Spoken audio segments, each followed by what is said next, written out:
আজ থেকে ঠিক ৫ বছর আগে নয়াটি থানার গড়িপা আউটপোস্টে হাজিনগর বিটি রোডে দুষ্কৃতিকারীদের গুলিতে খুন হয়েছিল অমরনাথ তেওয়ারি।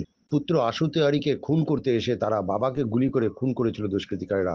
অমরনাথ তেওয়ারি খুনের মামলায় ১১ই ডিসেম্বর অভিযুক্ত ৬জনকে দোষী সাব্যস্ত করেছিল ব্যারাকপুর আদালত। সোমবার ওই দিন ব্যারাকপুর আদালতে বিচারে অয়ন বন্দ্যোপাধ্যায় দোষী সাব্যস্ত ৬ আসামিকে যাবজ্জীবন কারাদণ্ডের আদেশ দেন।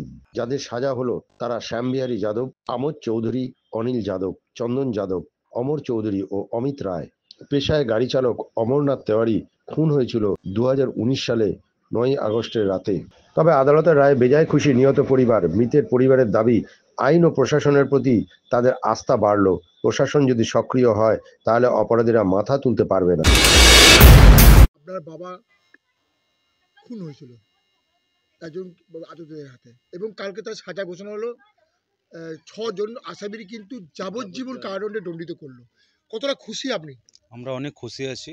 হ্যাঁ, আর এই যে ৬জন আছে, ৬জনের কোনো নেই। চুরি ডাকাতি কাউকে মারা ধরা এগুলো আমবাত ওদের জন্য, ঠিক আছে। এই নিয়ে ওরা অনেকজনকে মেরেছে, ধরেছে। কাউকে আপনার বাড়ি থেকে চুরি করা, বাড়ি ভেঙে দেওয়া, করা, ওই নিয়ে টাকা ফাঁকা চাওয়া, সব কিছু ওরা করে, ঠিক আছে। ওরা কাউকে তোলাবাজি বলতে পারে না এগুলো, ঠিক আছে। কেউ জমিন কিনলো ওর থেকে টাকা নেবে, কেউ বাড়ি বানালো ওর থেকে টাকা নেবে, ঠিক আছে। এই নিয়ে আমাদের থেকে মেন ঝগড়াটা হয়েছিল। আমার মা লোন করতো, ঠিক আছে, বাড়ি হোম লোন যেগুলো হয়, ওই নিয়ে ওরা ৪০,০০০ টাকা চেয়েছিল আমার বাড়ির থেকে, ঠিক আছে। আমাদের তো হয় না একদিনে যা হয়, ঠিক আছে। তো মা বলেছিল আমি কোথায় থেকে দেবো, আমি নিজেই রেমন্ডে কাজ করতাম ওই সময়। তো ও বললো কি না, ৪০,০০০ টাকা না দিলে আমরা দেখে নেবো তাহলে। এই নিয়ে কেসটাও হয়েছিল। তো ওরা ১০ মিনিট তার পরের দিন রাত্রিবেলা মা আমার এখানে রাত্রিবেলা মশলা করছিল, আমি কাজ থেকে আসলাম। ওরা বিকেল ৬টা থেকে পাড়ার মধ্যে যাকে তাকে মারছিল, পাড়াতে সবাইকে ঝগড়া ফগড়া করছিল। আমরা যখন থানা থেকে বাড়ি আসি ওই সময় ওরা আমাকে ভেবে অন্য ছেলেকে একজনকে মেরেছে, ঠিক আছে, অন্য ছেলেকে মেরেছে। আমি ওই সময় বাড়ির ভেতরে, আমার বাবা ওই জিনিসটা দেখে তালাটা বন্ধ করে, তারপরে ওরা বাড়িতে ঢোকে, আমাকে বলে কি বের করার জন্য। আমি যখন বেরোই না, আমার বাবার এইখানে গুলি করে দেয়। কে গুলি করেছিল? শ্যামবিহারী যাদব। কতজন এসেছিল সেই সময়? ছিল তো অনেকজন, লেকিন ৬জন স্পটে ছিল। শ্যামবিহারী যাদব, চন্দন যাদব, অমর চৌধুরী, অমিত রয়, অমন তিওয়ারি, অনিল যাদব। এই যে আদালত যে আপনাদের পক্ষে রায় দিল এবং আসামিদের যাবজ্জীবন কারাদণ্ডে দণ্ডিত করলো মহামান্য আদালত, কতটা উৎফুল্লিত, কতটা বা বিচার ব্যবস্থার প্রতি কতটা? দীর্ঘ ৫ বছর পরে আপনার বাবার আপনি সঠিক বিচার পেলেন? অনেক আমাকে ভালো লেগেছে। আর এরম এটা থাকলে অনেক ভালো। এই ক্রাইমটা আর হবে না।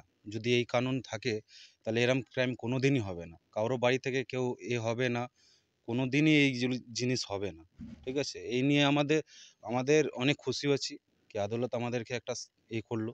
এই শ্যামবিহারী যাদব, হ্যাঁ, সে এই এলাকায় দুষ্কৃতি কার্যকলাপ করতো। হুম। এবং সে কি কোনো রাজনৈতিক ছত্রছায়া ছিল? না, ওদের কোনো রাজনীতিক বলেনি। তো ওরা চোর চুহার, চুরি করে। রাত্রি হলে ওর বাড়িতে চুরি করতে যাবে, সকাল হলে ওর বাড়ি ভাঙবে আর ধমকি দিতে জানে, ব্যাস এইটুকুই আছে। ওরা পার্টি করে না। বলছি যে এই যে আপনার যে রায়ের পেছনে পুলিশের কিন্তু একটা বড় ভূমিকা। হ্যাঁ, অনেক পুলিশের প্রতি কি বার্তা দেবেন আপনারা? পুলিশ অনেক ভালো আমাদের নিয়ে কাজ করেছে। আমার যে উত্তম স্যার ছিলেন উনিও অনেক ভালো কাজ করেছেন। আমার পিপি সাহেব ছিলেন, দাদিম স্যার, উনিও অনেক ভালো কাজ করেছেন। উনি ছিলেন যেই জন্য আমি আজকে এই জায়গাটায় আছি। প্রশাসনের প্রতি একটা অনেক ভালো আস্থা পাচ্ছেন। অনেক ভালো আমাদেরকে করেছেন, সম্মানিত কালকে করেছেন। হ্যাঁ, ফাঁড়িতে বসিয়ে অনেক ভালো লেগেছে। পুলিশরা অনেক আমাদের সাহায্য করেছেন। দাদিম স্যার ছিলেন, উনি ভগবান এক হিসাবে আমি বলতে পারি, ঠিক আছে। ভগবানকে তো আমি দেখিনি, লেকিন উনি ভগবান আমাদের মতো। বাবার খুনিদের যাবজ্জীবন সাজা হলো, কোথাও যেন একটা আস্থা পাচ্ছেন যে আইন আদালত অনেক ভালো আছে এখন। আগে থেকে জানি না, এখন অনেক ভালো আছে। দেখে অনেক আমাকে ভালো লাগে। আইনের প্রতি এখন অনেক বিশ্বাস আছে। আপনার নাম? আমার নাম আশু তিওয়ারি। আপনি কে হন? আমি অমরনাথের ছেলে। ওরা মানে তোলাবাজি কাজ সবসময় করে। হ্যাঁ। সবার থেকে দুটো মানে কিভাবে টাকা নেওয়া যায় এ করে মানে ভর্কি মর্কি দেয় সবাইকে। না ওদেরকে টাকা দিলেই ওরা এরকম করে। সবাইকে মারধর মানে ওর বাড়ির লোকও ওদের সাপোর্টে থাকে। মেন বাড়ির লোকও ওদের সাপোর্টে থাকে। কেউ ওর বাড়ির লোককে যেয়ে বললেও কোনো ওরা গ্রাহ্য করে না। এতদিন বাদে প্রায় ৫ বছর পর কিন্তু আপনার স্বামীর খুনের কিনারার মহামান্য আদালত কিন্তু যাবজ্জীবন কাণ্ডে মানে দণ্ডিত করেছে ৬ জন আসামিকে। হুম। কতটা খুশি? আমাদের যা খুশি আপনাকে তাহলে আমি বলতে পারবো না সেটা কি আমাদের মানে আমরা রাজু স্যারকে আর স্যার আমাদের যে আমাদের নাদিম স্যার আছে উনাকে মানে আমরা অনেক ধন্যবাদ দিই। আমাদের উত্তম স্যারকে মানে আমরা অনেক করছি। তাহলে আইনের প্রতি যে ভরসা সেই ভরসাটা ফিরে পেলেন? আমরা তো প্রশাসন নিয়েই চলেছি তো। আমরা প্রশাসন নিয়ে না চলে আমি শুরুতে আজকে এইভাবে আপনাদের থেকে আমরা এইভাবে দাঁড়িয়ে কথা বলতে পারতাম? সেদিন ঘটনাটা কি হয়েছিল? আর কি বলবো সেদিন তো মানে কিচ্ছু হয়নি, আমাদের সঙ্গে কিচ্ছু হয়নি। মানে ও তোলাবাজি আমাদের থেকে টাকা নিবে মানে আমরা দিব না তো মানে আমার ছেলেকে মারার জন্য। আমার ছেলে শুধু কাজ করতো এমন সে কাজ করতো। হ্যাঁ, ওর থেকে কাপড়ের দোকানের এমন সে কাজ করতো।